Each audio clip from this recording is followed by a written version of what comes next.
Welcome to another episode of Quest Unplayed. Hello, everyone. I am your host, George, and today's episode is joined by Zach Hi. and Anthony, Hello. and we have another guest, Pablo. Hello, everyone. All right. Quest Unplayed is where three gamers talk about everything about gaming and have fun together.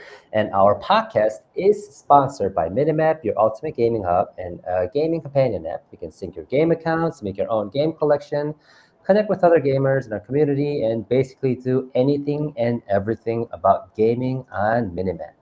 And to wake us up, wake everyone up, let's watch that video, the sponsor video.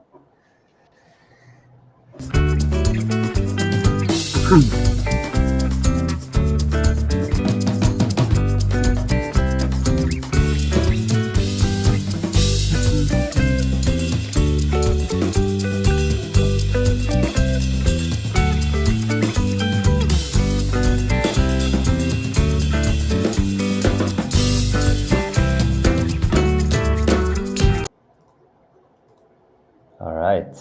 Oh, and I forgot to, I think, put it in the original position. I forgot to do that.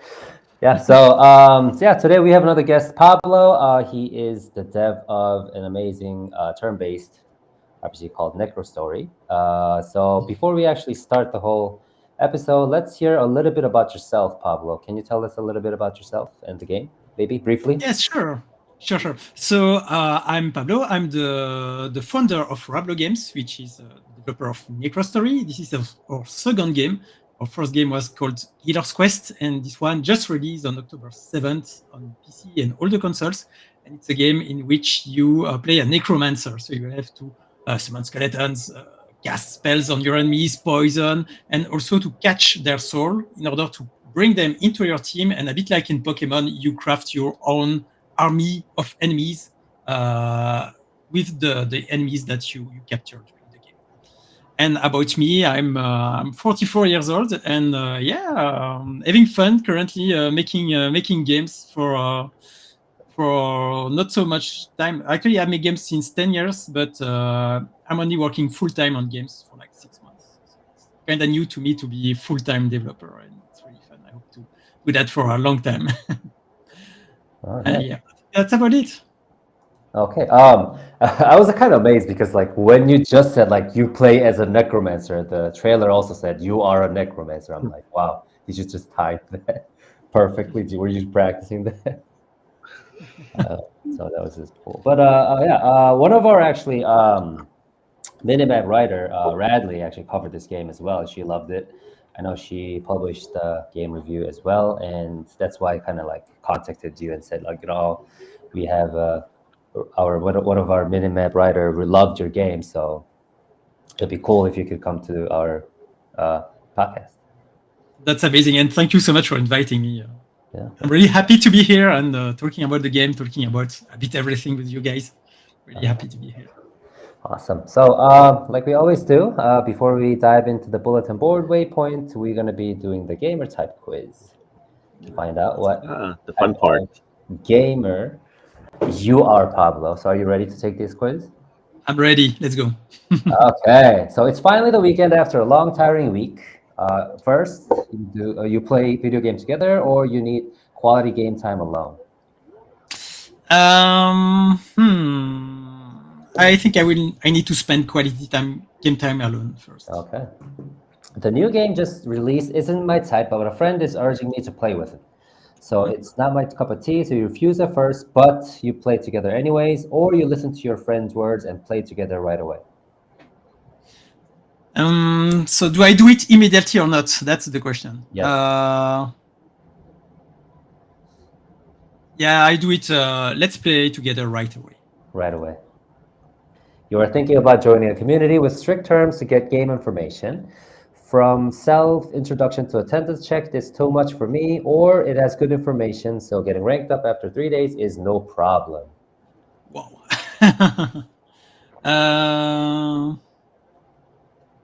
The first one, yeah. I don't like when there is too much information. Yes. in the community. Me too. But before buying a game, you carefully read over other people's reviews, watch the trailers, or you just, if the game looks interesting, you just trust your instinct and buy it. It's the first one. I always try to gather some information first. Yes, you got to be careful about it. If someone is watching me playing a game from behind, it's the perfect opportunity to show my amazing gameplay, or I'm actually good at it, but due to my pressure, I'm missing skill shots. No, I like being watched when I play, so the first one. Oh, okay. You're playing a newly released game for the first time.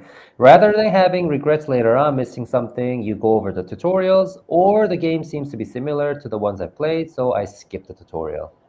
First one, I always play the tutorials. Oh, nice. You are playing a mystery solving game. Based on my years of experience in my mystery solving game, that guy is a culprit, or that person looks suspicious, but I need to collect evidence first. Yeah, the second one. I don't like to say there is a culprit before I have the evidence. Yeah, you need that evidence in order to turn them in. Next question. In order to equip the rune that increases defense by 0.01%, you have to return to the lobby. First, not a big difference, and my friends are waiting, so I just go, or you just tell your friends to wait and go back to the lobby. Yeah, I will equip it. You will equip they will understand that I need to equip that thing. During gameplay, your companion character has been bitten by a zombie. First, you might be able to find the cure, so you decide to accompany them, or everyone in my group can get infected, so I choose to kill them even though it is tragic. No, the first one. First one? No Smurf left behind. We have to. That was the second. Oh, no, don't worry. Oh, sorry. You might be able, this one. Yep, sorry. I misclicked it. Next question. Even if I don't express it, I feel like keep losing because of my friend. Are they not feeling well? I lift up my friend's spirits, or you send them a link to the character's tips and tricks and suggest that gameplay.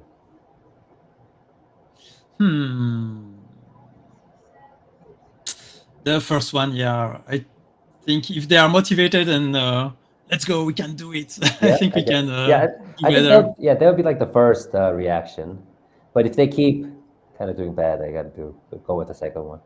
But so next question. The character has had bad performance, but the appearance is totally my type. First, considering the balance of my party, I cannot put them in my party. Second, I have to put my favorite character in the party no matter the cost. Yeah, the first one. Balance is important in the party. Yes. Your current desktop is messy or neat? It's messy. It's messy. Good. I will be lying if I say second one. Thanks for being honest. 13. Before getting into the game, I searched the internet just in case I end up missing achievements, or you never played a game for the achievements. I don't say I never played the game, but mostly I don't care so much about achievements. Okay, second one? Yeah. Last one. You who happen to play lots of games, play a game you feel like playing at the moment, or you have a gaming schedule? No, it's the first one. All right. So cheerful pirate. Yes, you're a cheerful pirate. I think that's a first for cheerful pirate, isn't it? I think so too. So you spend 3 hours on character customization. Your game buddies are real buddies. I hate when someone tells me what to do and what not to do. Is that true? It depends how they formulate it, actually. If they are really good and I'm learning the game, I like it. But yeah, I'm not really a problem for me. But okay. I missed an achievement. You said you don't really care about the achievement, right? No, I don't care about that. You get emotional over your gameplay? I can do that, yeah. Emotional. Oh my gosh, did I just kill the final boss? Yes, I do. I can say that. I think this is true for all gamers, like most of the hardcore gamers, they like beat the final boss after trying so many times. Yeah, it's a special thing actually to beat the final boss of a game. Yeah. Especially when you just play it for 40 hours. and then gamers would say, "Okay, when's the sequel coming out?" Yeah. Yes, that's the real game. They were like, okay, next one. That was it. Oh my god. And then they rewatch their gameplay over and over. Okay, thank you for taking the gamer type quiz. Thank you. It was fun. Okay. Okay, so first waypoint we have is the bulletin board waypoint, where we talk about what has happened this week in the gaming industry. And the first one we want to cover is that Nintendo has actually sued a streamer called Every Gamer Guru, who leaked about 10 Nintendo games before. And he or she, I think the name was Jesse Knights or something. And then I'm assuming it's a he. He leaked over 10 Nintendo games and he even live streamed them. So Nintendo finally took action. I think they took legal action in Colorado. So, and I think after they did that, Jesse sent an email to the legal team of Nintendo, said I have 1,000 burner channels, so I can do this all day, kind of like Captain America. I can do this all day, kind of thingy. And then so he even taunted the Nintendo, which is kind of bad. It's like poking Snorlax. That's what I know, right? How in the world do you expect to win against Nintendo? Nintendo is also serious about IP. If I recall, it's because he streamed a game that was not coming out 22 days before. Yes. It was Mario and Luigi. Yes, I think he did Mario and Luigi as Brothership, and then yeah, some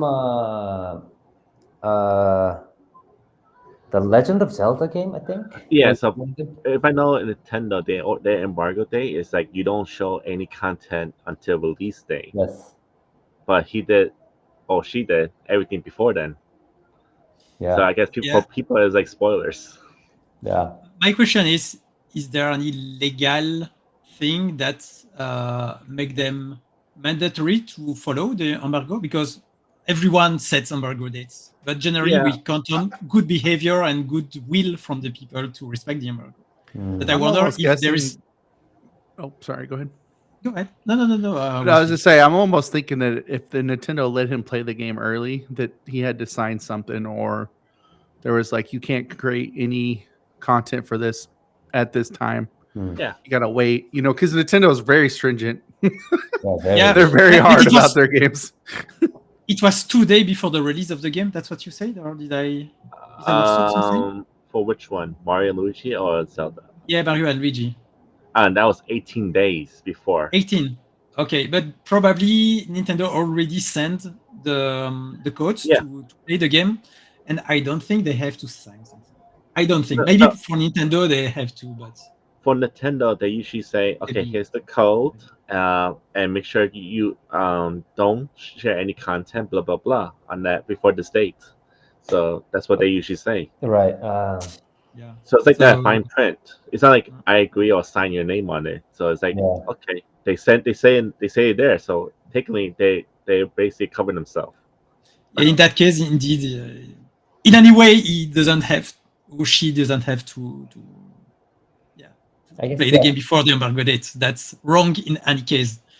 I just wonder what's the legal thing that can be done against him. Yeah, I think George tells me that all the time. Yeah, I don't make anything for this until this day. Yes, because when publishers send us Minimap keys, review keys or preview keys, they always say there's no embargo or there's embargo until this date, and you have to respect that. They have a certain schedule that they want to release it. I mean, obviously, if you have content before that, obviously you're going to have a lot of views, but then that's also kind of disrespecting their business, I guess. For people, so the weird thing is, how's he getting all these keys, right? Because if this is something he's done before, if you're a content creator and you're covering a game and you're hey, don't release anything on this before this date, and you do it, it's going to make people go, I'm not really going to work with this guy anymore. Exactly. So if it's something he's constantly doing, I don't know how he gets keys unless he knows somebody in Nintendo. He's like, hey man, you got that key, brother? It's like one of those moments, like 3 strikes and you're out in a way. Yeah. So he probably used up all his strikes, but he spread it out. Like you know how they spread it out that you don't see the pattern. Yeah.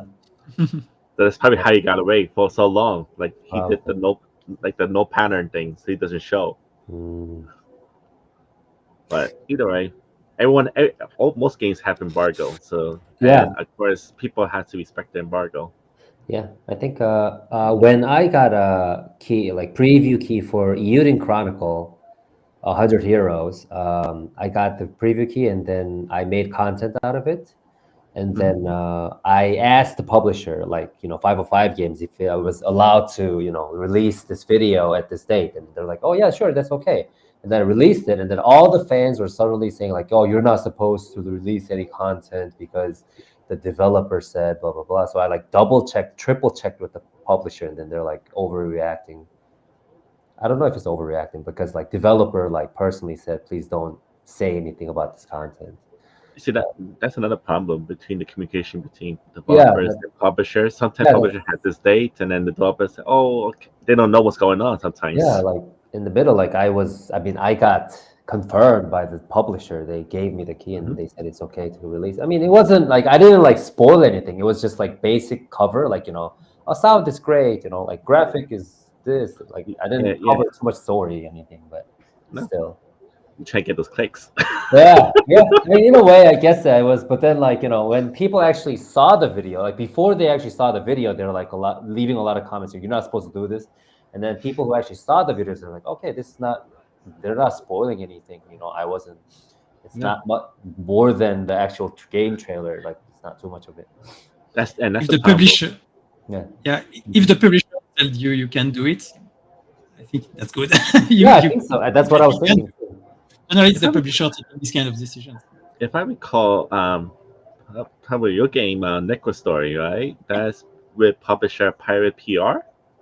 No. It's a marketing consultant. But I know, I didn't talk about that in my presentation, but I was also a game director on Outcast, A New Beginning with THQ Nordic. So I have quite extensive knowledge about how publishers and developers work and how it works for AA games. So definitely for us, at least, it was the publisher taking all the marketing decisions and deciding when the embargo will start and end. And us as a developer, we were mostly even not aware of those dates. So it's really a publisher thing. You see? Yeah, developers sometimes don't know when dates are. Because we do the game, and then the publisher's role is to sell the game and to manage all the marketing and the influencer strategy and all that. It's like, okay, thank you, I got it. I'm gonna go do my thing. I mean, that's the reason why they make contract with publishers, right? Because developers, I know, like most of the developers, they just want to focus on their like games. They just want to make the game better. Make updates, fix the bugs and stuff. They don't want to have to deal with like too much of marketing, like when to publish it, when the embargo is, blah blah blah. Yeah, but for Necro Story is what a bit different because that game I self-published actually. So I had the advices from Pirate Pierre, which is my marketing consultant, and he did all the email sending and all the contact and all that. But I also had quite the decision making on this standpoint for all the marketing. Good. Oh, that's good. See, I was about to say, I think on your Steam page you were making content for it, weren't you? I think it was on the replay of the streamer playing it. I believe that's you, the streamer. And I can't remember who the other person was. Where you're giving her advice. Sure, we're giving advice on how to play the game, and we definitely even did the stream, the stream for the game for the demo, and it's really handmade. We are just 3 people in Rablo Game, so it's a really small studio, and we do a lot of things by ourselves. Nice. I think we did. I mean, we also got the preview key from Pirate PR, I think. Sure. I think that's how Radley was able to review it. But yeah, that was really nice. I mean, I enjoyed her review of it, and I mean, I watched the trailer several times, and it was so unique. Like, you know, the graphic is so like unique. I think it's kind of stands out. Thank you. Indeed, we try to make it stand out, to make it different from the rest. By using this really soft brush 2D art style, very warm, that we try to put forward in the game. Kind of like something you'd see in a storybook. Yeah, Just a storybook, but many people compare it to children's book, and that's what we want to have as the general feeling for the graphics of the game. And I think it's well, you achieved it. Yes, thank you. I was going to say that too. You achieved the child in me. Yes, yes. So, like, you know, I mean, I was reading my daughter, like, you know, like children's book, and then it kind of reminded me of the Necro Story graphic. I was like, oh, I think I saw this in the Necro Story, you know, like similar style. So, but yeah, I loved it. All right, so I mean, Nintendo is gonna win it, right? I mean, obviously, yes. If they can put evidences that he shouldn't do that, I think it's obvious that they will win. Yeah. When it comes to YouTube, Nintendo tends to win 99% of the time. Yeah, so yeah, I think so. I remember they took down all those videos before for Pokemon, and yeah, they will win. That and the fact that Nintendo, I'm 100% sure they have the best lawyers that they can have for this kind of thing. Like, probably they got a lot of money, so I'm sure there's a guy that's just waiting. They're like, "Oh, go get him!" He's like, "It's like this. It's like you walk in the room, and then it's you and the guy, and the lawyer, and then here comes Nintendo to come with 45 lawyers. The whole team. Like, it'd be funny if the head of Nintendo came in dressed like Mario. Oh, like, what's going on here? And he's just like, Mario? You're in trouble. Oh my god, that would be hilarious. And they're also busy fighting against Pal World too, so I don't know how the yeah, Pal is a different story because now Pal got the backing of huge publishers. Yeah, but it's like one publisher versus another one now. Yeah, so I mean, the legal team is probably very, very busy these days, having to deal with a lot of these stuff. Yeah, so yeah, that's cool. And we have another quick one. Zach wanted to bring it up. Do you want to bring it up, Zach? Why you call me out? No, I'm just kidding. Yeah, no. I posted this earlier in our chat or in our like secret chat. We have a secret chat, everybody. Net employees arrested alleged multi-million-dollar fraud scheme. What I thought was kind of cool about this, they don't even know. They said it could be a 277.8 but they don't have the complete figure yet. So about the main people at Netease and about 7 other people got caught money laundering. And from what I was reading from the article, so I'm taking this from an article, of course, this isn't the first time the guy's been caught for something. He actually got caught for the same thing at a different company, and he moved over to Netease. So it's not something that it has a lot to do with them getting their games out as well and getting contracts. So when they're getting contracts for the games and stuff like that, they're actually people are taking stocks in those other companies, and it's how their money. Like, say they have the insider knowledge on, hey, this guy's gonna get this game, I'm gonna buy stock in them. So there's a lot to do with it, but that's a lot of money. A lot of money. And I mean, they're using the money from their company to buy the stock. It's not just out of their pocket. And so Netease is it is the biggest publisher in China, right? Yeah, it is. It's huge. Yeah, it's huge. Yeah. Right now, they're developing Marvel Rivals, which has got a mad amount of hype behind it for a game that they constantly talk about not putting out. I don't know why. I think it comes out actually next month. Yeah, it's coming out Um, pretty soon, isn't it? Yeah, and they got another mobile game on the way that's a pretty big one. I can't remember the name of that one. But it And was then one of they those ones have that, the MMO game. Yeah. yeah, I, because they develop games. Oh, actually, they have another Marvel game too that they're releasing mobile. It's some kind of turn-based Marvel game. But I'm guessing Marvel and NetEase are connected. They got a contract oh, wow. because they're just dropping those Marvel games like crazy. So that's money on that one right there. So I don't think it's going to hurt the company. It sounds like that. So the thing that fascinated me, which um, I thought was kind of, I don't know, is the person that caught them was actually their own internal. I can't remember the exact name of it, but it's like basically somebody who is their security inside the company to make sure you're not doing anything bad. Is what caught them and turned them in. So is an actual internal. So the company is like, you know what? I'm pretty sure they'll cut the ties with them and just let them be.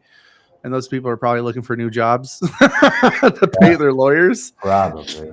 or using that millions of dollars they got illegally to fund their own campaign. They're definitely getting some jail time, right? It depends, actually. Now you think I- about it, who's doing who, or who's doing that? Because it's China. Yeah, I mean, Yeah, I was you about to never know. say, I don't know anything about laws when it comes to China stuff. I know that they have, they're very strict about how people act. So, I mean, they could be, gone. You'll never see them again. I don't know. Yeah. I'm sure. I don't know. But no, they are pretty strict. So I'm guessing. Who knows what happens? Yeah.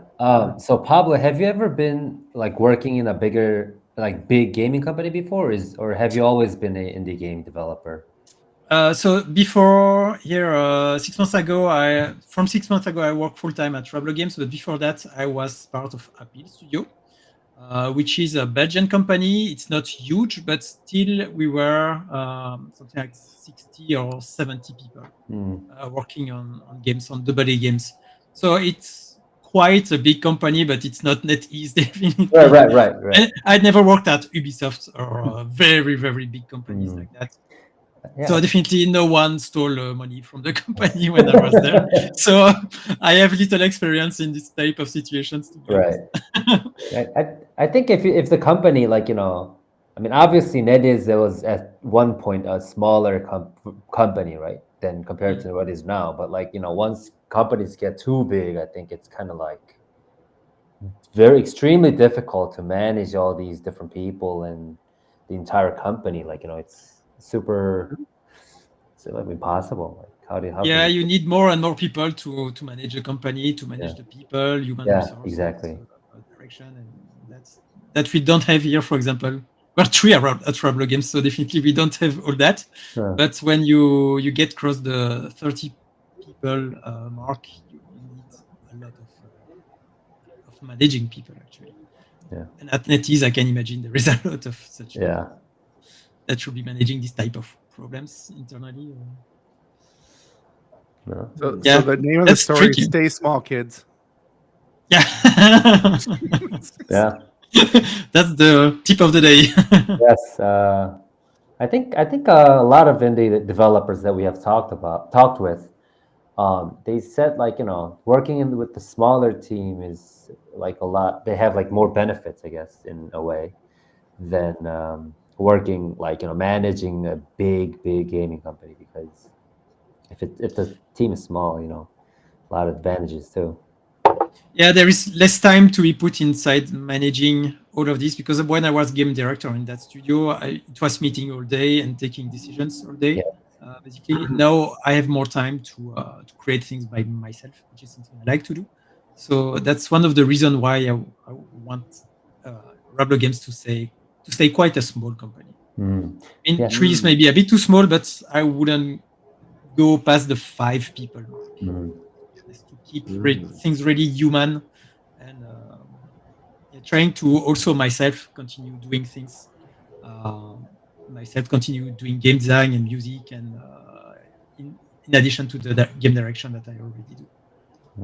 So I actually watched one of these like funny memes of like, as a developer, if you actually work for a big company, you barely write like codes because you're in an endless loop of meetings and meetings, and then you finally sit down and you write maybe like 2 lines of code and go home because there's like no time to actually code, start coding because so many meetings. Yeah, synchronization is very important. So if you are a team of many people, everyone needs to be on the same page, and it takes a lot of time. That's true. Hmm. I'm a fan of. Could this have been an email? Could this? Yeah. Yes. Yeah. I have to do a ton of meetings at my work, and half the time, of course, I can't be like grumpy when I'm there. But in my head, I'm like, "Wow, you could have emailed me." Yeah. Now I got to go back and do my other job. But I'm just like, okay, yeah, okay, sounds good. We'll just do that. Yeah. Yeah, but I think I don't know what they're gonna do in China because China law, like law in China is very, very different from all the other places. So, but yeah. I've never been there, but I the only reason I even say that is because I watched a thing where I guess they have cameras everywhere. And that even if they catch you on these cameras doing something that they don't think is like you have what is called good person credit or something like that, like and if they can actually take away your rights to buy like food and stuff like that if you mess up enough. And I'm like, that's scary. And they're very serious about those. They I don't. are. Just be nice. Yes. Yeah, and also like I think the Chinese government is also pretty serious about gaming too, because like game, like esports too, like esports and game development is pretty like big. League of Legends is owned by what is it, Tencent, right? And all these huge gaming companies are owned by these Chinese publishers or gaming companies. So I think people are pretty serious about these. They definitely are. I can I can say that they are because actually for my previous game Healer's Quest, I did a Chinese translation and it's been stuck by the Chinese government for like 6 years now. So it never released in Japan in China up to now. And for Necro Story, we actually have a Chinese publisher which is taking care of the Chinese, Japanese, and Korean distribution. And we only sell games via Steam there because if we need the approval from the government, it's dead. There is no way that our game would be approved because we have skeletons in a game with necromancy, and they don't like skeletons. People from the government don't. Right.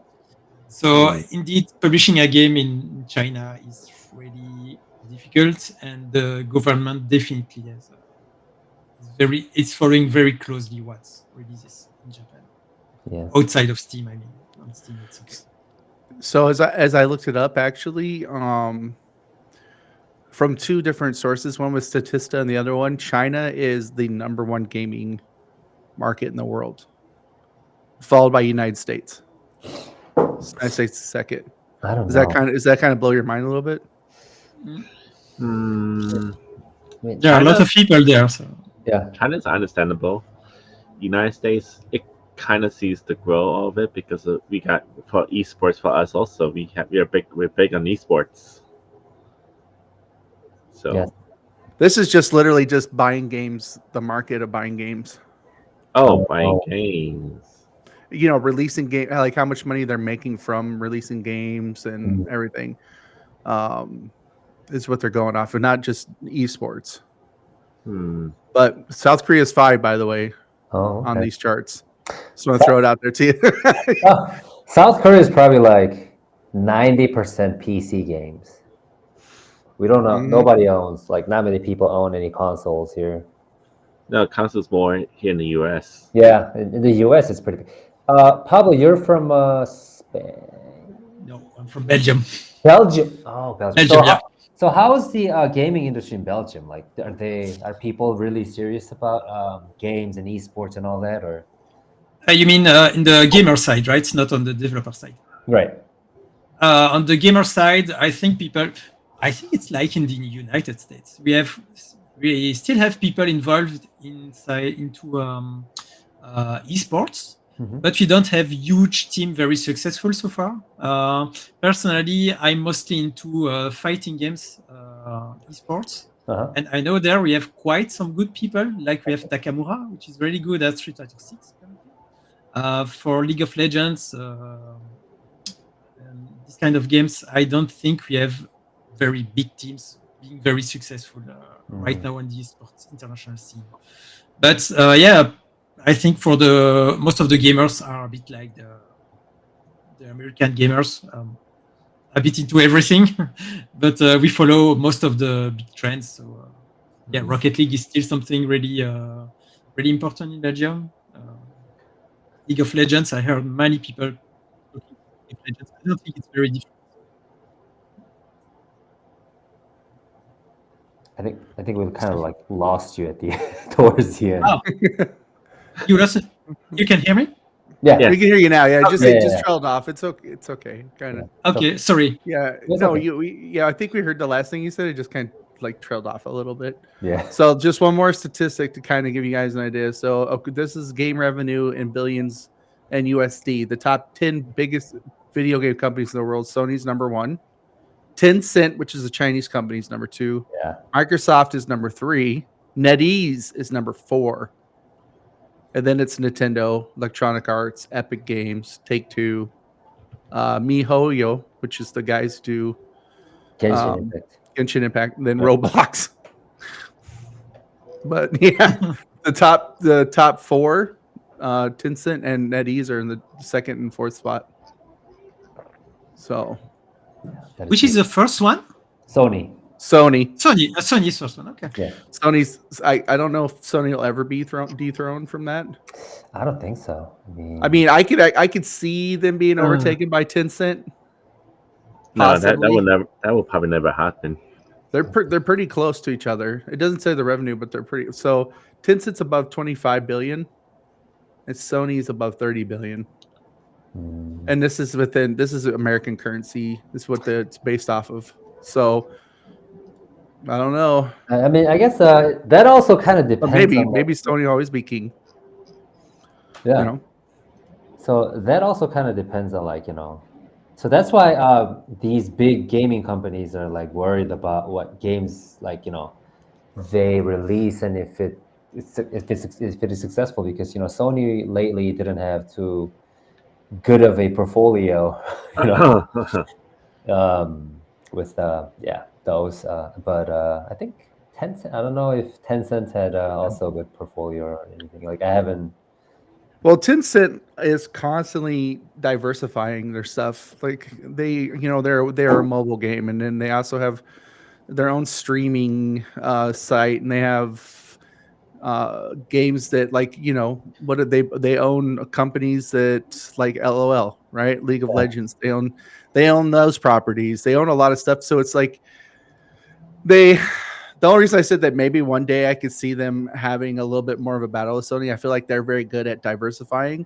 And as we all know, Sony, at least in my opinion, Sony's like very hard on playing nice with anybody other than Sony. And so they're very like stonewalled and we're the best no matter what. And that can, after a while, that can affect you if you're trying to make moves, if you're not growing into these. I feel like, does Sony have any mobile games? Like, I don't know if they even do. Do they? I don't think so. I mean, they're focusing on one thing. I think is their console. That's why they keep making the same exact console and just upgrading one little thing. PS5 Pro, everyone. PS5 Which was sold out. Which was sold out on day one. Edition. That was sold out within 1 hour. Yeah, I know that. Like, everyone was like, criticizing. It's like, oh my gosh, this is like $800 console, and then everyone just bought it. Yeah. And you guys are all rich or something. Like, so like, what was it? Well, it was only 20,000 worldwide, and it was like $1,000 each. So they just made $200,000 or something. 200 million. Anthony, you gotta do your math. Hold on. Right? Anthony, you gotta do your math. Good, But good, anyways, good luck. they made a Good lot of luck getting money. those indie games though on that fancy console. That's all I'm saying. Necro Story was Oh, there you recently go. 20 released. million. Necro Story released on PlayStation, right? Yes. How's Indeed. that going? How's that Um, experience? Okay, so first, releasing to consoles is a bit more complicated than we thought it would be, because we already worked on console games at Appeal Studio, but never for our own. So it was the first time that I was managing the publishing side of releasing a console game, which is quite heavy, learning to use all the manufacturer's interfaces, giving plenty of information, doing all the sizes of all the picture that you need to put on all the stores, all the translations. It's really a lot of work, and yeah, we have to manage the development kits, which is there is really quite a lot of things to do to release game on consoles. So to be honest, I think my next game will be first on Steam, because here we did Steam and consoles together at release. I think for the next one we'll head to Steam first, and then maybe consoles if the game is successful, because it takes really a lot of time to do it. So, and when you're releasing, this is kind of a good question. I don't think we ever asked developer this. We might have. I'm old. When you're releasing to like these different published, like of course, we've kind of understood from that, when you release to Steam, there's certain things you got to do for Steam, and you release for PlayStation, there's certain things you got to do for PlayStation. As someone who has released on like a bunch of different platforms, right? Steam, Stony. Is there like a point where you look and say, wow, we released on Steam, it was much easier and we're seeing a better return from that? Or is that even a thing? Like For consoles, you mean? Like, say, we released to Steam, it was pretty easy and we're making more revenue from that. Or, same with like if you release for Sony and you're getting some revenue, but was it worth how much time it took for you to put into getting it on Sony?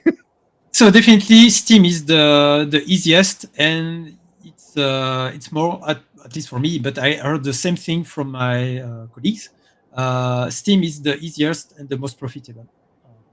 So definitely Steam is a no-brainer. You have to go on Steam. That's sure when you release a game, and I'm writing all then these you have notes to down. yeah you have to see if the other platforms are also interesting. It's interesting to have the experience to do it once and see how it goes, because maybe for my game, the consoles are less interesting financially than Steam. Maybe it's not the case for everyone, but it still seems to be a global thing that Steam is, at least for indie games. Steam is doing better than consoles. So I would advise to go on Steam. That would be my advice at least. My advice at least. So, yay, Steam! Did I answer your question? Yes. 100%. Cool. Yeah, that's what I meant to say, but I didn't know how it would come out. But yes, yeah. But on the consoles, if you have to choose one console, I would go on Switch. Switch, yeah. I think the easier to harder, it's Xbox. Xbox for us, it has been quite easy to put the game there. Nintendo is also quite easy, and PlayStation is probably the least easy. It's harder to go on PlayStation 5, and we sell more on Switch than the other. At least that's our case. Maybe it will be different. I was about to say, I think Switch is a pretty good place to put really fun indie games. It's like reminds me a lot of the Steam Deck. Like if you're just chilling, you want to play one of those games, just pull a bad boy out. Just. I think for indie games, it's really good Switch. But even for indie games, we have to pay attention to the performances, because it's how to be old, and it's a mobile device somewhere. At least it's a portable console, so it's not comparable to the performance of the PlayStation 5, and we have to pay attention to that. So it can also take some time to optimize the game for the Switch. But I think it's worth it. If people can do it, it's good to do it. Yeah, I think it'd be a quite experience. Like, so what is the main reason why all the developers want to have released the game in multiple consoles? Is it just because they want to spread the game more, like giving him more opportunities for other gamers to play, or is it just like experience of it, or like what is like the main drive that they want to release it? Yeah, for us, it was to allow the maximum number, the most amount of people to play the game. Basically, that was so simple. And also, we wanted to have experience in making a game for consoles and see how it goes, see how it sells, and have our own experience on all that. People told me beforehand that on consoles it's not sells less than Steam, but I like to see it for myself. And so we wanted, as we were developing the game in Unity, so it was not very easy, but still quite easy to make the console versions. So we went for it, and now we know that it's not that easy, and it's not as well selling on Steam. So next time, I'm not sure we will do it again. But yeah, probably the reason to answer your question is to find more players to play the game. I think that's the number one reason. Yeah, that's awesome. Yeah, no, I mean, and too, like, at least you're trying something. I would say if I was a developer of a game, a small indie company, I would also want to just try my hand at a bunch of stuff to see how it worked. You know what I mean? Because you wouldn't know unless you try. So I know it sounds very. We have more information. Sorry, go ahead. No, you're fine. I was just saying that sound formulaic. Yeah, so now we know what it takes to put the game on consoles, and we can take good decisions for the next project. That's really some interesting insight to have. That's good.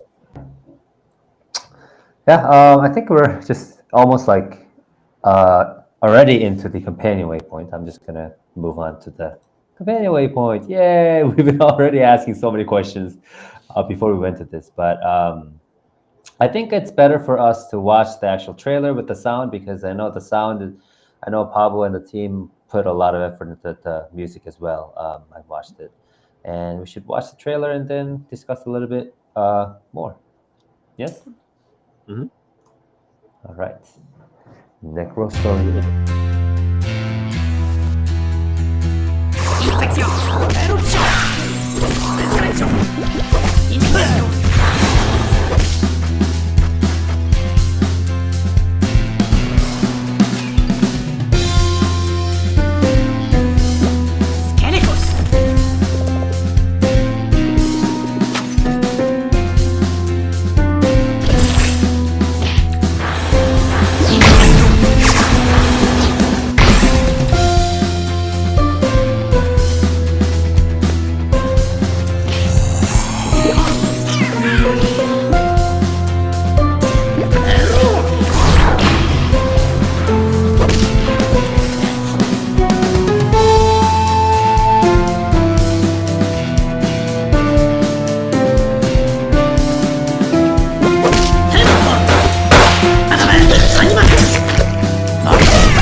I love the when the trailer starts. There's like a guitar sound thingy, like din din din din din, and it like starts the music right away. I love it. Like, how did the team come up with the music, or did you guys do like outsourcing, or? No, I do the music myself actually. So I'm composing all the music of the game, and the trailer is the music from the game actually. So I composed this music and really happy with it. It's cool. Yeah. Yes, we liked it. Yes. Yeah. I think we're all just blown away that you were like, no, I did the music. We're like, whoa. Yeah, whoa. I heard earlier when you said that you like to do a lot of it. So I heard that you said you like to do the music and a lot of the stuff. So yeah. Yeah, I do the voice of Necromancer, for example. And my wife is doing the female version. So if I play this game, every time I launch an attack, that's you? Yeah, it's me, absolutely. Because I saw the female player on Steam, for your Steam thing. So you said that's your wife's voice for that one? Yes. The female Necromancer is my wife's voice, yeah. So and was that the male voice? It's pitched, don't worry, for both. Yeah, I was about to say, was it fun having her a part of that? Did she enjoy it? I have to be honest. I'm not sure she enjoyed it so much. Yeah, she enjoyed it to a certain point, but the third time I asked, "Can you do it again?" Then it started to be a bit less funny. But Oh my gosh, yes. but the result is really really good. And even from people who didn't know it was my wife doing the female Necromancer voice, I had really good. They specifically say, "Oh, the female Necromancer voice is amazing." While I didn't ask for feedback on that, so I know the result Oh, is really good. And I told her, and she was very happy. But maybe I asked for too much. yeah. The question Nobody's been is, like, "Who's that person's voice? We got to get her in more games." You're like, "Oh, I'll let her know." the question is, will she be in the sequel? If there is a sequel, I have to to put You here. guys know. You're already in this. So do you have any plans to do a sequel, or is this No, not yet? no. We won't do a sequel. Yeah. No, we are on other projects currently, so there Oh, is no sequel. okay. And also, the game ending is, yeah, I won't really ending, but it's ending. So it will be something. There is always space for our sequel, but we won't do it. This is really not planned currently. Yeah. Yeah. So it is a turn-based game, right? So Yeah, yes and no. There's it's a bit both actually. It's hard to describe. Even professionals, journalists have a hard time to describe exactly how the game is playing because it's half turn-based and it's half real-time. Because everyone is the combat is happening in real time, but all the characters have their cooldown, and you also have your cooldown. So it's cooldown based real time, let's say, which is a bit special. But yeah, it's something very special, and it's a mix of both. So I'm not sure we can really call it turn based, but it's quite turn based. I don't know how would you how you would say it is. yeah, I mean, think you don't have to call it something. It could be just Yeah. necro I mean, stories, necro yeah. stories. Because I noticed during the thing is, they're fighting and then they cast spells and they also bring out their minions, right? So, and then Yeah. the minions fight until I think the one I watched on your stream on Steam was the one where she fought that big red demon and it kept punching the skeleton and then she brought another skeleton out to block that skeleton and you made a comment about it. You're like, very interesting. You're using a skeleton to block the. But I thought that was pretty cool. Kind of reminds me of like an auto battler, but with the ability to make adjustments and add characters. And I also saw that you were doing this thing, or she was doing this thing where she was grabbing orbs out of midair, or it looked like a little hand was grabbing orbs. What was that? Yeah, that's the soul catching system. Actually, I think it's the main USP of the game, because that's what is bringing the dynamism into the game. Because if we don't have that, it's also make sense. But if we don't have that, it's just casting your spells and having your allies do the dirty work by attacking the enemies. The soul catching system means that you have to be aware and pay attention to the life of all your enemies. When they will die, you know that their soul will fly off Yeah. Yes, the yes. top in trying to escape. So you have to be quick and try to react at that point to catch it before it's the screen. So if you are playing with mouse and keyboard, you have to quickly put your mouse cursor on it and try to catch it. And with the gamepad, we had to implement something special. You are aiming with the left, right, at the right angle to try to catch. That's all. So that's what it is. And by catching souls, you will gain extra XP, extra mana. So you have various bonus, and also it will fill up on the top right of your screen. You have your soul vessel, and when it is filled, it means that you can capture a new enemy. So it's also used to capture enemies into your team. So it's really important to catch those souls. And one of the main points of the game, actually. That's a really cool added thing. Imagine trying to make sure your minion doesn't escape. Yeah. Nope, you gotta live. You're with me forever. No, but yeah, I thought that was pretty neat. So I was like, why is she grabbing those? And I heard you kind of talking to her about it, but it definitely brings a whole like an active or interactive vibe to the fight instead of just watching and hoping that somebody wins. Yeah, but on the side of that, you also have to cast your spells on the enemy. So you're already active, but as you have cooldown, at some point you may have to wait. And this brings up something new inside the combat, especially as we have multiple sort of those souls. So we have the blue one, which is the basic one. You have the red one, which will attack you. The green one, you have to catch it twice. And then we have the golden one, which is 3 times harder to catch. But the enemies you catch with this are more powerful. So it's a bit like the shiny in Pokemon. They are more rare than the other, but they are more powerful. Don't worry, Nintendo. None of this is next to Nintendo. Okay, just pretend. No, I'm sure. Just make sure in case they're listening. Just want.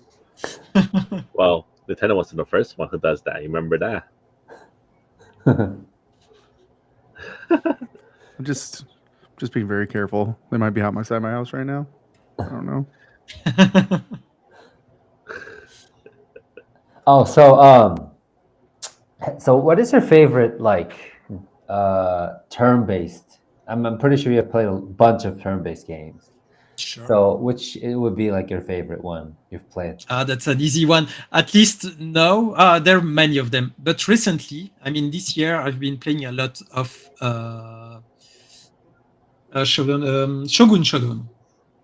Did you play it? It's a game published by Goblins, a French publisher, Goblin Publishing, and it's really amazing. It's really amazing. What's the name of that game again? I'm sorry. Shogun Showdown. Oh, Shogun Showdown. Roger. Shogun. Yeah. Sorry for my English accent. No, you're doing perfectly fine. Don't worry about it. Shogun Showdown. Yeah. Shogun. In French, we say Shogun. So it's a turn-based game where you have actually it's a 1D game because you can go left and right.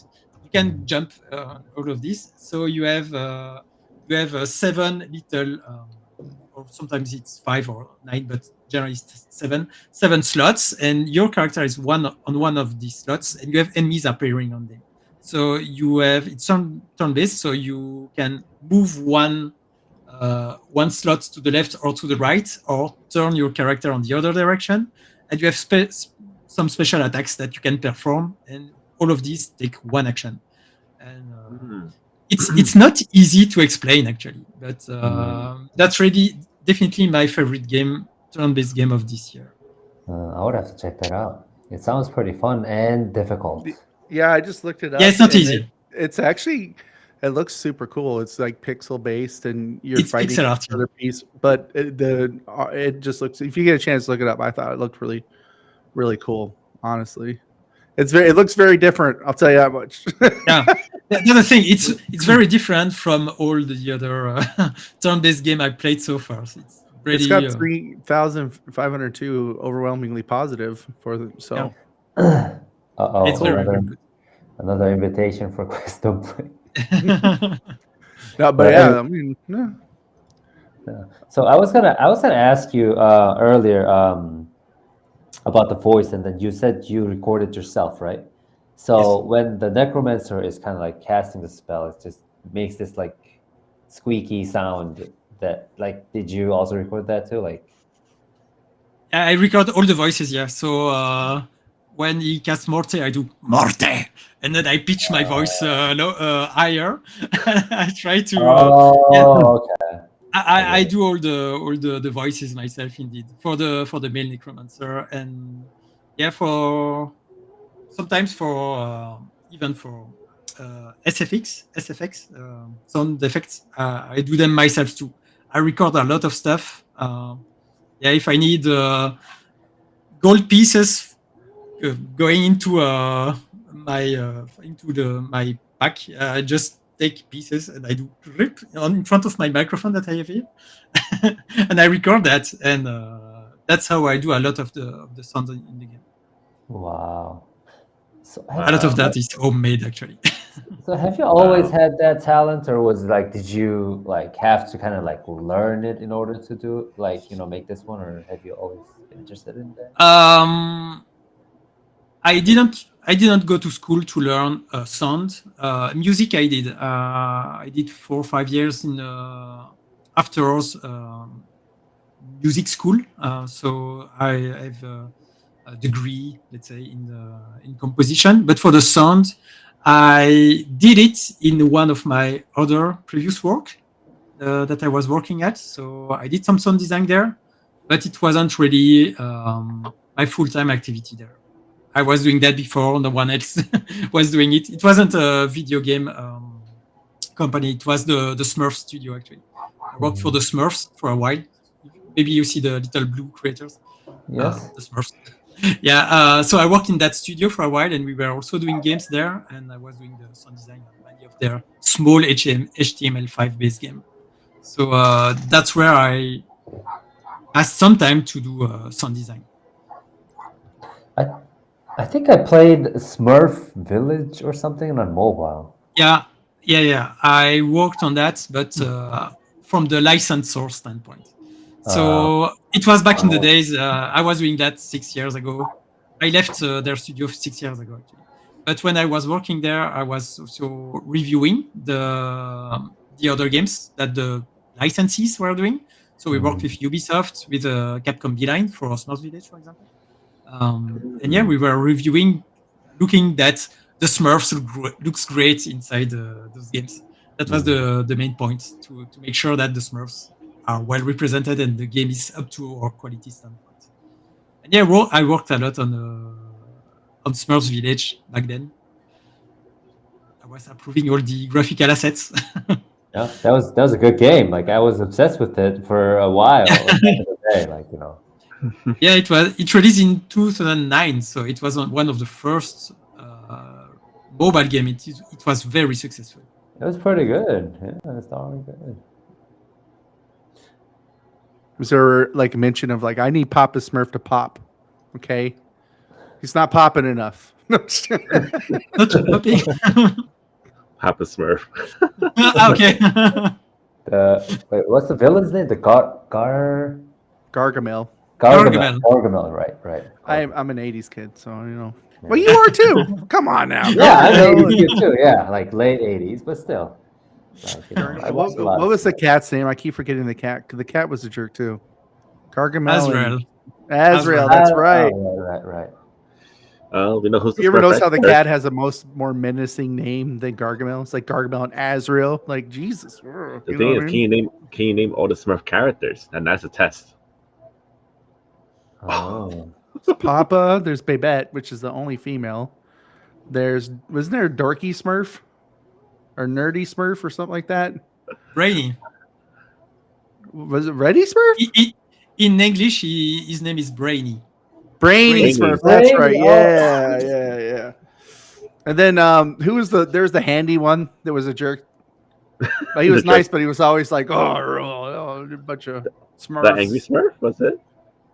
Well, he was the handy one too. He was the one that always worked. Yeah. Was it Brainy or the handy one that had the pencil behind his ear all the time? It's Handy, and his name is just Handy. Handy Smurf. There you go. All right. See, now you're making me feel bad. No, I knew the bad guy before I knew that. Well, I knew that there was like this there was actually this whole story about how Babette got created and why they created her and how she's the only female. It was like kind of interesting. It was a little weird, but kind of interesting, because I guess Smurfs were just created. They weren't like a thing. Yeah, and for Smurfs are actually Belgian. It's Peyo, which is a Belgian guy who created them. So it's a national thing here in Belgium, and that's why also I worked in there. Wait, does it have a national holiday also? Not the Smurfs Day, but we have a national holiday, but not for the creation of the Smurfs. Is there ever a day where people run around with just pants on, painted blue with stocking caps? Because I'm coming for whatever that day is, because that sounds fun. Let me tell you. That's a really cool National Day concept. I like it. Like, hey, it's okay if I'm just wearing pants today. This is Smurf Day. You better back off. Do you guys have like a Smurf theme park? No, there were project I think with that, but we don't have. Oh. Let's say we have. I think we have. Yeah, we do. We have one small one. It's not very well known, but I went there a few years ago when I was still working there. I think that we have something in Belgium with the Smurfs. It's a small one, but we have one. There you go. That's a national treasure. Yeah. So Belgium is known for Smurf and chocolate, then. Yeah, and beer also. Beers, yes. Don't forget the beer. Okay. Yeah. Fun fact: when I was 6, I lived in Belgium for 2 years. Oh, where do you that live? is a fun fact. That my parents would know, but I was too young. Like I don't remember. But in the French-speaking part or in the Flemish-speaking part? Flemish-speaking part. Flemish, okay. Yes. So it was in the north of Belgium. So, and my parents said, like, when I was young, I could fluently speak Flemish, which I have no idea how to do it now. Hoe gaat het met je? Ik kan ook een beetje Nederlands praten. Yeah. Okay, that means how are you doing? I can also speak a bit of Dutch. Sorry. Yeah, but just to get reminiscent. Yes, I have no because I went to kindergarten there for 2 years. So, but I have no idea. That's fun. That's very, very interesting. Yeah. You've been everywhere. Yeah, except for Texas. You don't want to come here. You're not missing out. I promise you. You're not missing out not coming here. After Buc-ee's and HEB, it kind of gets to the point where you're like, I'm good. This was great, but I'm about to have a good day. Yeah, Zach lives in Texas and Anthony lives in New York. So not born here. I just have to live here right now. Yeah. But so I was just looking up some of the Smurfs. I know we're moving on, but some of the Smurf names, and there's one I never heard of, Greedy Devil Smurf. Which one is that one? I don't know. It's just on this list of names of Smurfs. It was like Vanity Smurf, which had he had the mirror, and there's Handy Smurf, Harmony Smurf, Jokey Smurf. At the end, there's Greedy Devil Smurf. Well, he's right after Sloppy and Tracker Smurf. I don't think I've ever heard of him. Never heard of so many. He was a red Smurf. He's a devil character that peers over Greedy Smurf's shoulder. As you can imagine, he gives bad advice and advises Greedy to be selfish. Oh, okay. Okay, that's a small one though. Yeah, he's a very tiny clone of Greedy, is what it says. Okay. Yeah. So Pablo, what made you leave the company to become an indie dev? So first, I was in indie dev before going to Apple Studio. So and after let's say 4 years that I was working at Apple Studio, we asked for funding, for public funding here in Belgium, and we were lucky enough to get it. So we got some funding to finish Necro Story. And when I received the confirmation for that, I told the manager of the company that I would be leaving when Outcast: A New Beginning would release, and basically that's what I've done. So it released in March 24 for this year, and in April I resigned from my position at Apple Studio and to go full time indie. And at that time, my programmer was already working full time on Necro Story for like nearly 1 year. So, and thanks to that, we've been able to finish the game, because without that funding, we would still be working on it, and maybe the game will never release, to be honest, because there was still a lot of work remaining on the game. So it's very glad that we received this public funding, and thanks to that, we managed to finish the game before 2013, actually, because there will be still a few years of work if we need to do it after hours, because for years we've been working after hours on Necro Story, and also Healer's Quest, my previous game, was 100% done after hours, which takes a lot of time. So I was working full time during the day, and I was developing the weekend and the evening, which is really not the best situation to create game, let's say. Yeah. So really happy to be now working full time for the last 6 months or so. So that's the little story behind it. That's cool. That's super cool. That's all I got. Yeah, really happy. Yeah. So I actually watched the Healer's Quest, the game, a little bit, and then it had a similar graphic with the Necro Story, right? Mm-hmm. So is this like the theme of your studio's, like, you know, upcoming on future project as well, or are you going to be taking a different approach? We would like to keep this art style as a signature art direction. So what I really would like, and that's what we are doing actually, we will keep the same art style for the next project. Because actually we have good feedback from players from this art style. And even if people don't like it, at least it's very recognizable. Yes. So we're really happy with it. So yeah, we see no reason to change. Because it makes our production immediately recognizable. People who were watching streams of Necro Story, who didn't know it was me also drawing this game, say, hey, it reminds me of Healer's Quest. And I was really happy, because that's what I wanted to have. That okay. People seeing Necro Story can see that it's the same developer than Healer's Quest. That's the reason, the reason why we keep this art style. That's kind of piggyback off of that too. Is a lot of the same elements.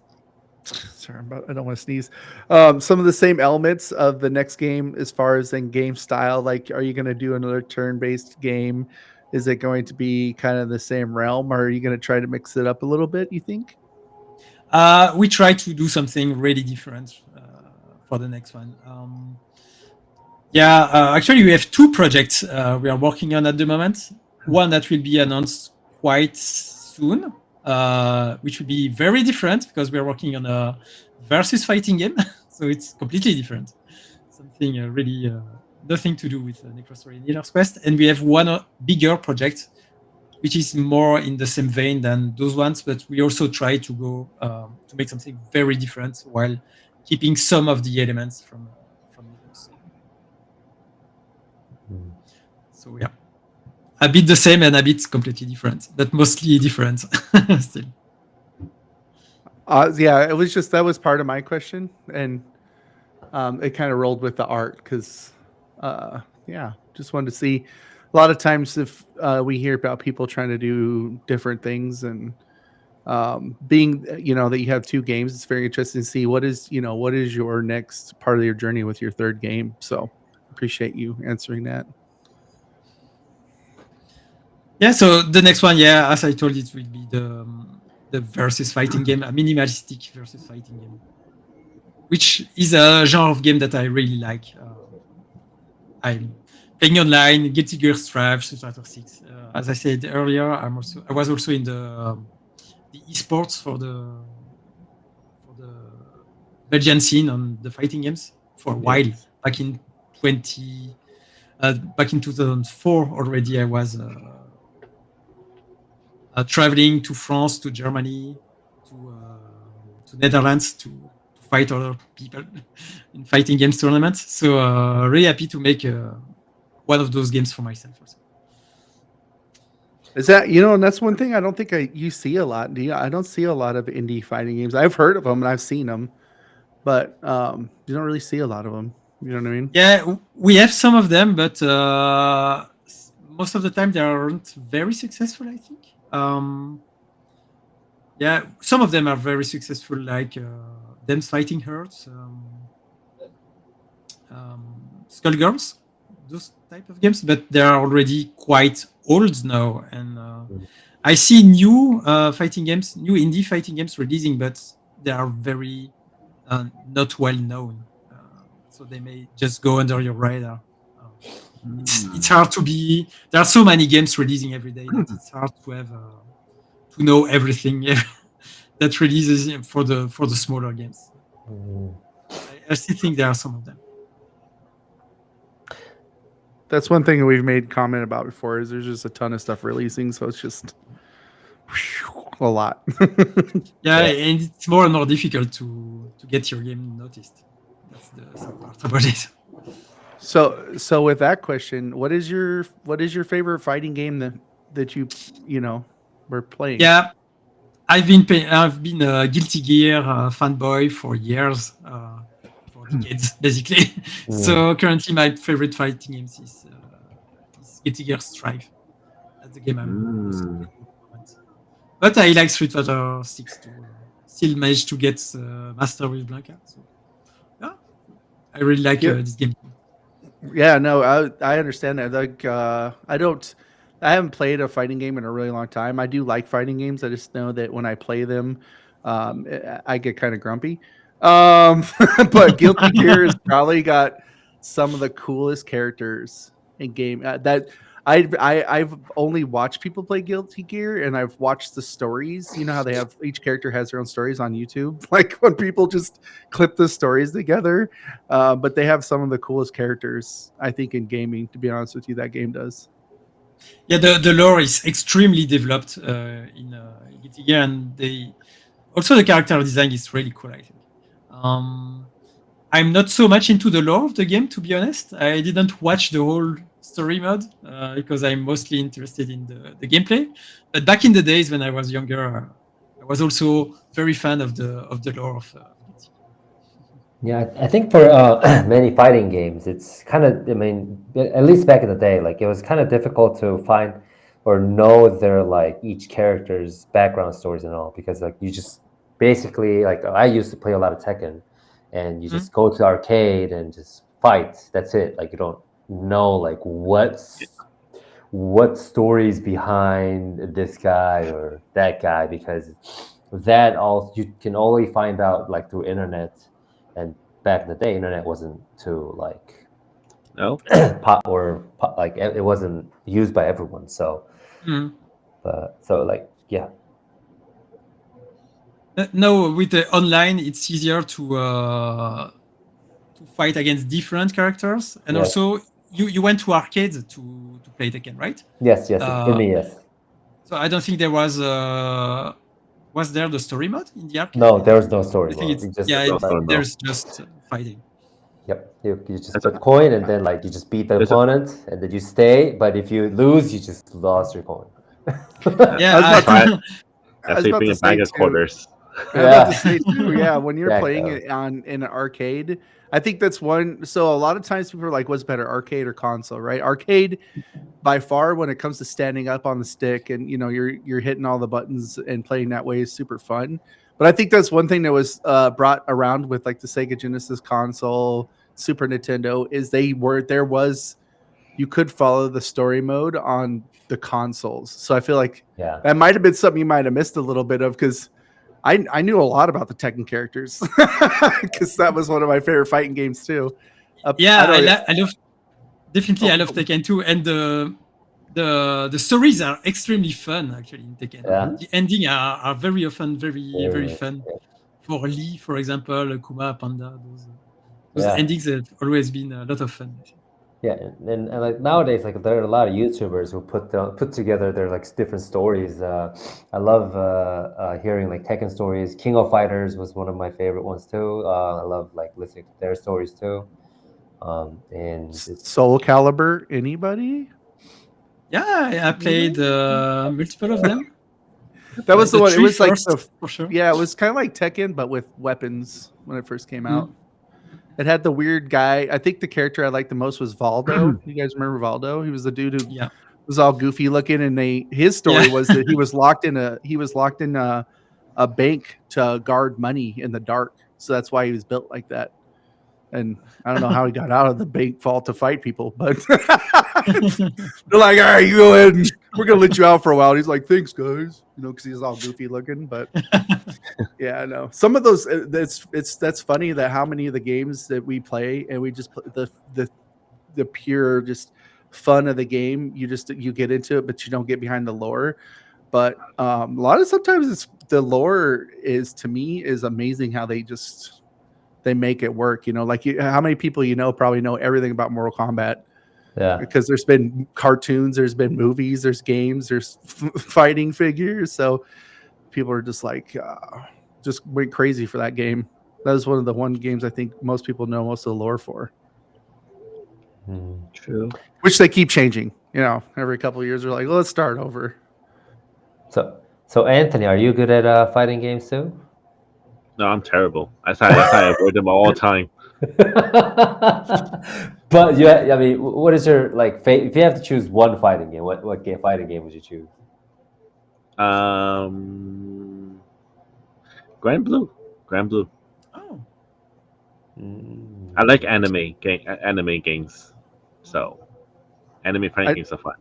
I literally thought you were going to say Super Smash Brothers. I don't know why I could just see you playing that game. I could play that game. Super Smash Brothers is really good too. It's a legit answer. Yeah, and I think Capcom versus Marvel series was pretty popular back in the day too. There's Brawlhalla, which is actually a free-to-play game that's a lot like Super Smash Brothers. There is. And then there's that actually one of the biggest games to come out, which is surprising to me, is the multiverse fighting game, which is Warner Brothers. I heard that that's gonna be shut down soon. It's getting shut down already. I heard. I don't know. I thought. I mean, I saw all the hype for it, and then it didn't turn out to be what a lot of people expected, and then it wasn't. Is that where you can play like Scooby Doo and Batman at the same time against some other Warner Brother characters?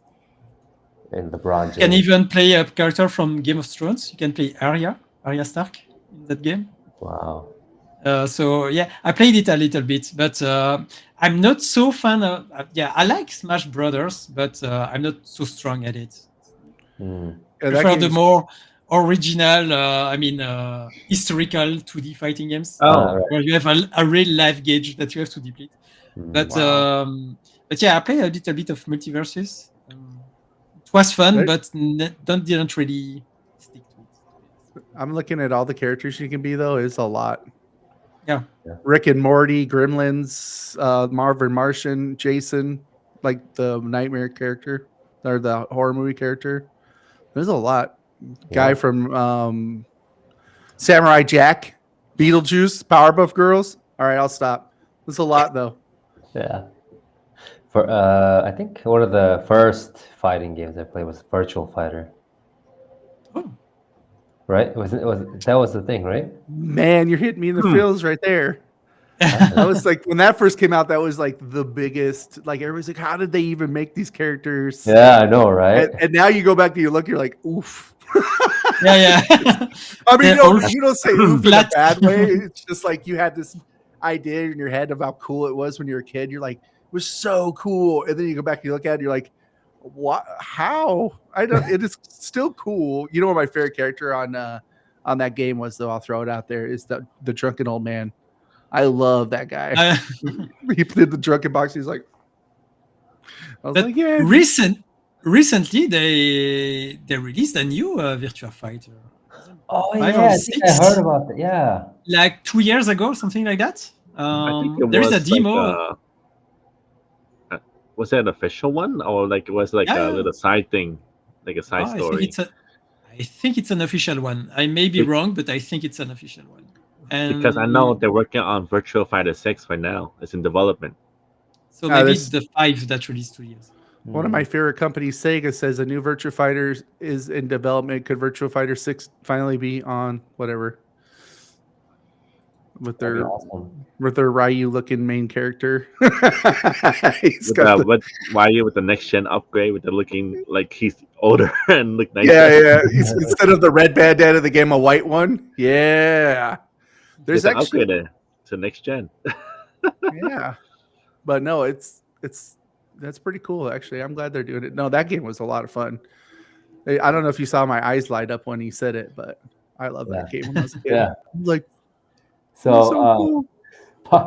So Pablo, for the fighting game, or for the Necro Story, like if you can bring any of the other game's characters to your game, like what character would you want to bring? Oh,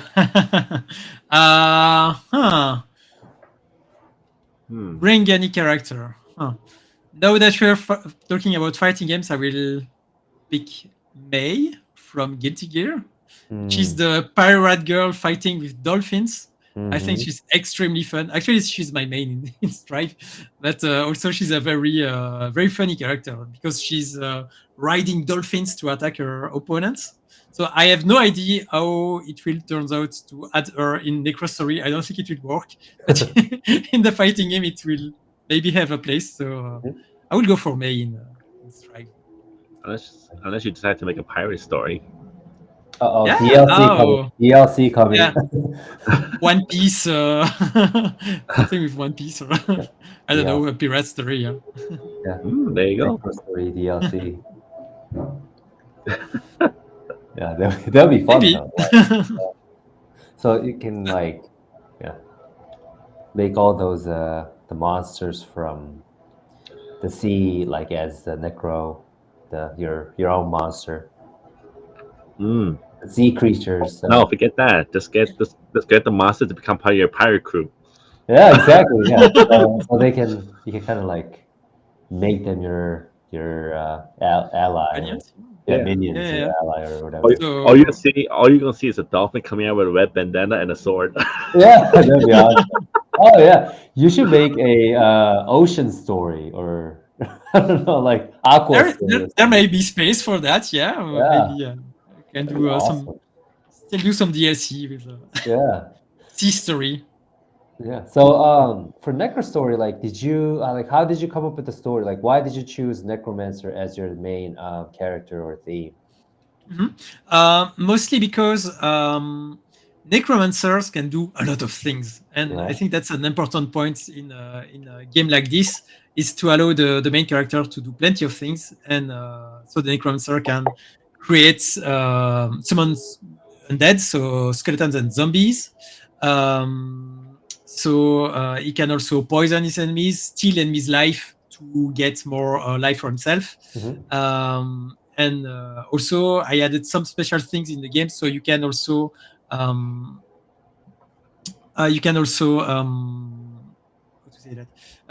beat the demons that you saw, the red thing that you see in the video, to later being able to transform into those demons.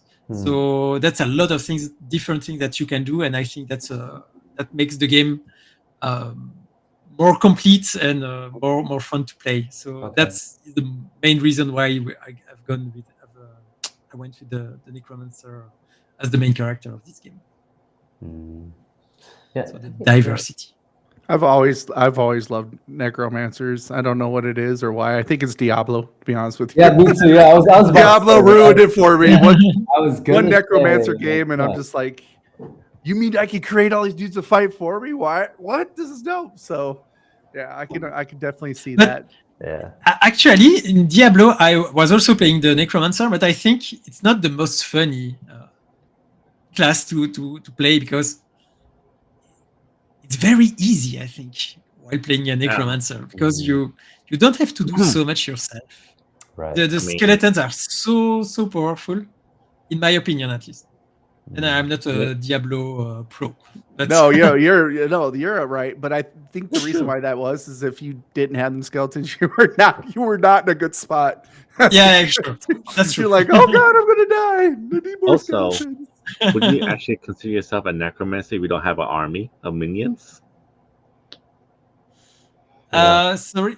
I mean, would it be a necromancer if they didn't have an army of minions? No, not really. Yeah, it's still the most basic thing Necromancer do, to summon skeletons and minions. So I think it's nearly a mandatory part of them. Yeah, it's a must. Mm-hmm. So like without the minions, it'd be you could just wizard. You're not one of those people that everybody. I don't know if anybody D&Ds, but if you're a necromancer in most D&D games, everybody hates you, even if you're a good one. Is it because you're evil? That guy plays with dead people. I don't like him at all. You could be a good one in D&D. You could be there's all different types of, you can build your character any way you want, but you could be a good still be a good necromancer, and then almost every town you come into, they're like, hey, that guy has to stay at a different inn because he likes dead stuff. And you're like, well, I don't know, build a tent on the edge of town, brother. We're gonna That's stay also, there. that's also something that drove the story of Necro Story, because I wanted the players to play the bad guy, and also that matched very well with the Necromancer class, which everyone hates. Unless they are I playing.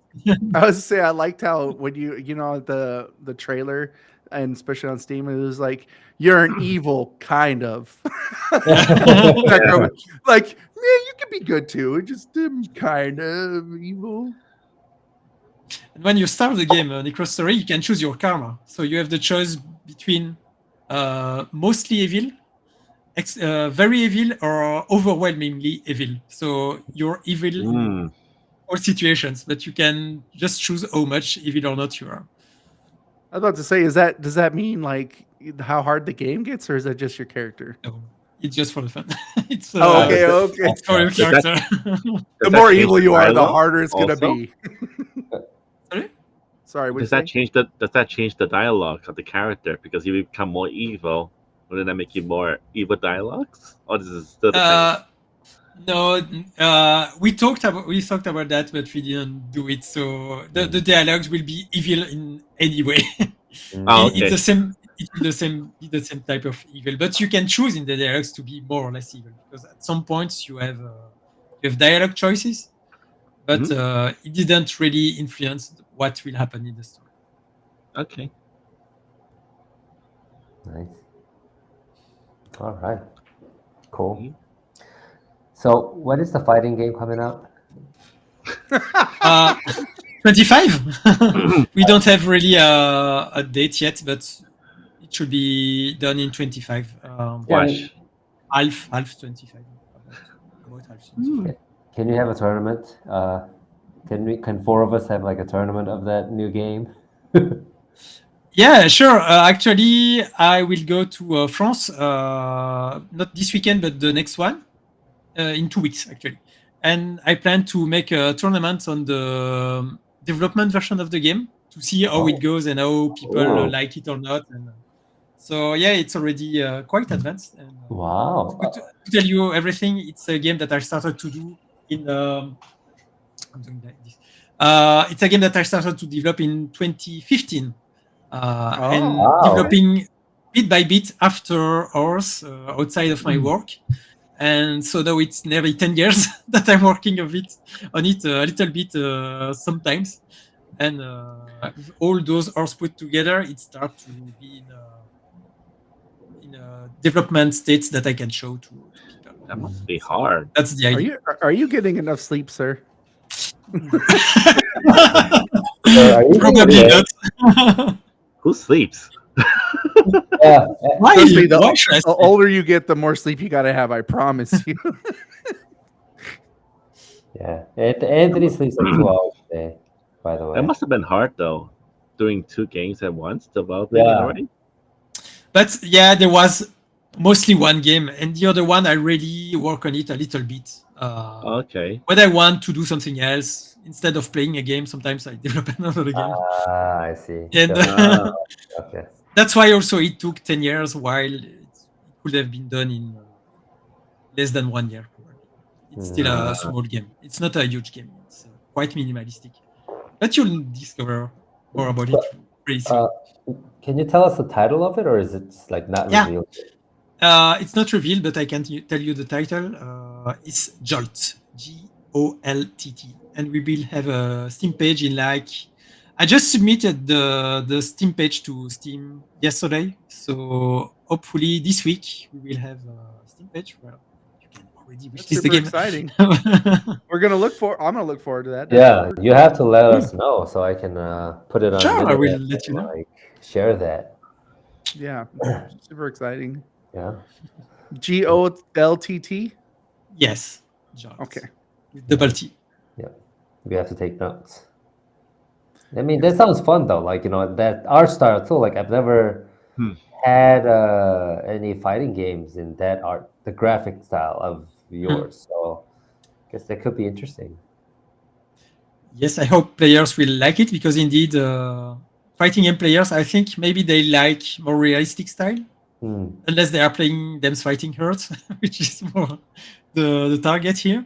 But yeah, hopefully they will like the art style also for this. Yeah, it could be like you know, battling with your like child's toy kind of feeling in a way with the fighting game. But like I don't know, like will it have like how are the characters gonna be look like? Like they're gonna be like real life, real like person size, and unlike the Necro Story, right? Or how is it gonna be? It's between the two. It's not really because in Necro Story the heads are really big. Yes, yes. It will be a little bit smaller. The head will be a little bit smaller in that game, but it's still not realistic. Ah, okay. I see. A little bit between realism and the Necro Story. Proportions, let's say, between the head and the body. So, is it only going to be 1v1 or is it going to... Yes, it's 1v1 and we will have some solo mods also. Nice. And I'm working hard to make an online mode, which I hope I will manage to do it for next year. Should be fine. So already kind of working, so I will be able to do that. Yes. That's super awesome. I think, you know what I think of though, as well, when I think of indie fighting games. I don't know how indie it is anymore, but did you ever play Skullgirls? Yeah, I did play Skullgirls quite a lot. Very cool fighting game. Yeah, it's super dope. I like it. I know there's a mobile version too. It's doing really well right now. A mobile version of Skullgirls. Yeah. You could play You could play Skullgirls on mobile. It's like they even have like a second edition out where they actually have some male fighters now in it. Interesting. Yeah, I was just looking up all the indie games. That was the first one that popped up for best indie fighting games. Yeah, Skullgirls is really cool game, and it has released for a while now. I think it's like 10 years already. Yeah, the first edition of Skullgirls, it's quite old already. True. Oh yeah, it was. I think I played that way back on. I can't actually remember when it came out. I played it a long time ago. I just was always fascinated by the story and the artwork in that because the artwork was very different. I felt compared to other fighting games at the time. The music also, it's very jazzy. The music of Skullgirls, if I remember well. Very jazzy, and it was more jazzy depending on the character you played. I don't know. What was that one? There's Parasol. There's a couple of them. It was very 1920s vibe, or I would say 1920s, maybe even different. But yeah, it was jazzy is definitely the name for the music, I would say, or the genre. Yeah. So I think it's already like 1 hour and 40 minutes ish passing. So I think unless we have more questions. Yeah. I just have one more question. Sorry. I just wanted to ask you, what was your favorite part of developing this game? Like what made developing this game? If it was memorable, what was your favorite part? It was definitely memorable. My favorite part of developing a game is always when something becomes alive, because we are thinking about something in our heads, and then we create the graphics, we create the game design, and at some point we put everything together, and it becomes alive. Really, you have the music, the sounds, the characters start to move, and it gets transcended by putting everything together, and at that point we say, hey, it works, it's alive, it's working, and I can move with my character, and that part of the development is really the magic that I love so much in developing a game. That's awesome. When you're saying that, I just imagine Dr. Frankenstein going, it's alive! And your game like lifting off a table with electricity. Yeah. Hey, come back, I need you. Yeah. Nice. I think yeah. So, do you have anything you want to say? Add to the listeners or the viewers, Pablo? To Oh, I would thank you you three guys for having me, and thanks to the listener for listening to us. Thank you so much. And yeah, if you have some time available, go take a look at Necro Story. If you if you like RPG games, maybe it's your thing. If you like Necromancer, maybe it's your thing. So feel free to take a look on Steam or on consoles. Thank you so much. 100%. yeah. Even if you don't have time, you have to go check out Necro Story. You got it. Yeah, make the time. Okay, it takes Yes. 5 seconds, there, guy. But Yeah. no, it definitely. I think it's one of those games that if people sleep on, they're not going to get. They're missing out. To be honest with you, because it being the second game and how much your love you put into it, and the fact that it's like you gave. It's like some people have a lot of people doing stuff, but the fact that you put so much into it, you had your wife doing the voice. It's like a homemade game.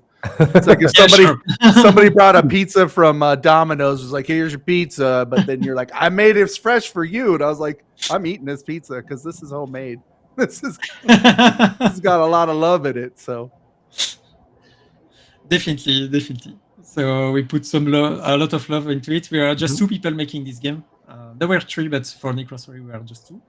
And yeah, I hope people will have a lot of fun with it, because that's the most important point for us.